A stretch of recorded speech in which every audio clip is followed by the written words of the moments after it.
Hi, my name is Thierry Gibraltar, and in today's video I want to take you to the street of Tokyo with me to share with you 5 tips that I have for you regarding street photography. So I've been shooting street photography basically since the day I got my camera, and I don't pretend to be a master of the jar, but I definitely have developed some habits along the way that I want to share with you and that I think would be helpful for beginners to get better at street photography. And a small parenthesis, I just launched my website where I uploaded my portfolio, some information about my gear, and a written version of this video right now, so make sure you check it out, link in the description. So let me take you to the streets of Tokyo, and let's go.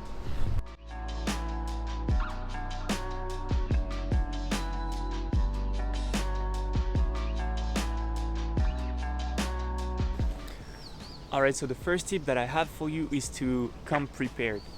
Basically, I found that street photography doesn't start in the streets, right? In my opinion, it's better to research a bit the area, the location of where you're going, and to define basically the point of interest, where you're more likely to find people, at what time of the day you're more likely to find people, and what is the kind of weather that you're expecting there, depending on the type of picture that you want to create, right? So research a bit ahead of time so that you know those simple pieces of information, right? And that will definitely help you create better results, in my opinion.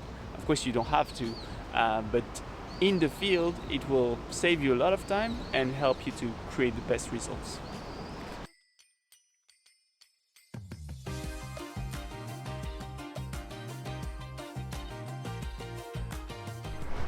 Alright, so the next tips that I have for you is basically to take time to look around, right?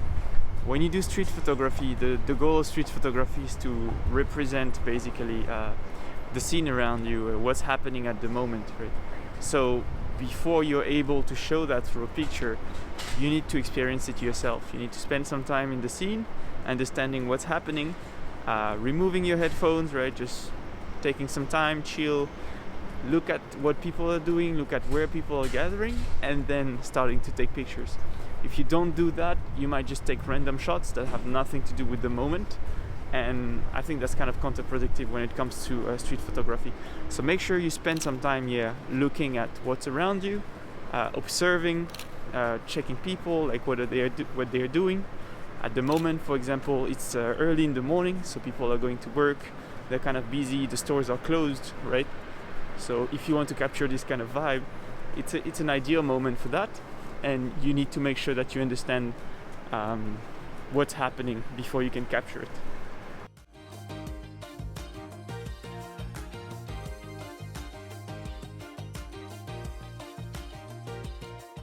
Alright, so the next piece of advice that I have for you is to be a fisher, not a hunter. What I mean by that is that when it comes to street photography, a lot of people will run around, try to run around endlessly to capture a shot. But what is good to do is to find a spot that you think that will be good in terms of composition and wait for a good subject to get in. So for example, this particular spot right here that you can see behind me is on the top of basically the Shinjuku crossing, right? This is quite a famous spot, but it's also a spot that requires patience, right? You want to be here for 20-30 minutes and capture the best shot that you can. And you have to be patient. You have to sit here and basically wait for the right fish. So don't run around endlessly. Take your time, find a spot that you enjoy, and make sure that you walk around different angles, you look around that spot and you find the best composition. It's not about rushing, it's about finding the right composition, finding the right spot, and trying to exploit it as much as possible and tell a story around it. So yeah, don't think that because you're doing street photography that you have to rush from one spot to another at all time.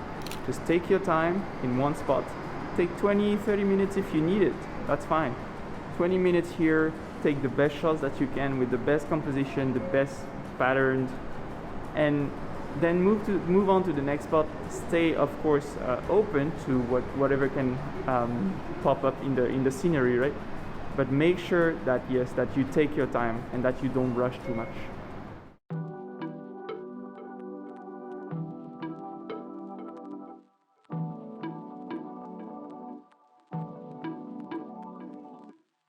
All Alright, so for my next piece of advice, it would be basically to make sure that you shoot in different kind of weather, in different seasons, and not only when it's comfortable for you, because by doing so, you get access to different kind of shots, to different kind of representation of patterns, right?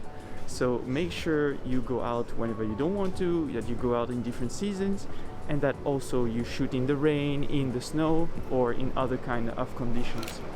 By doing so, not only it will be a good exercise for you, you will also avoid to get bored of some aspect of photography, right?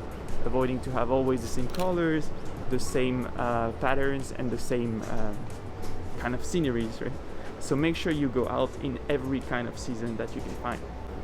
Okay, so if this video has been helpful to you so far, make sure to leave a like, and also let me know in the comment if you enjoyed this kind of more kind of vlog video, or if you prefer when I stay at home and I give you explanation of whatever I'm reviewing or making a video about.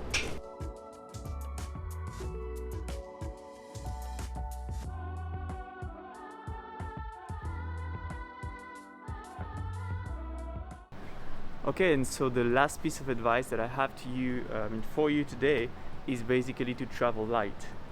When I go out for street photography, usually I bring one lens, one camera, wrist strap, and one tiny bag like this one, the Peak Design 3 liters sling bag, right? So you don't want to travel with a lot of lenses because you don't want to feel heavy and feel like, oh, I want to go home because I'm tired. The goal is to stay out there as much as you can and capture as many many pictures as you can to tell the story that you want to tell, right? So make sure you don't travel with too much gears. And also the advantage of traveling light is that you will only think about using the gear that you have. You won't think about, oh, should I change lens for this particular area, etc. Because at the end of the day, if you spend more time changing lenses or spend more time, thinking about other gears that you have than the one with you, you won't be able to take proper pictures. So make sure that you just focus on the minimum gear that you can carry, and that this will allow you to stay out there as much as possible. So that's it for my advice today. So I hope that you enjoyed this video, and if you enjoyed this video, consider to leave a like, a comment, and subscribe to the channel. And yeah, I'll see you for the next one. Time to go to work for me. It's around 7 here. Cheers.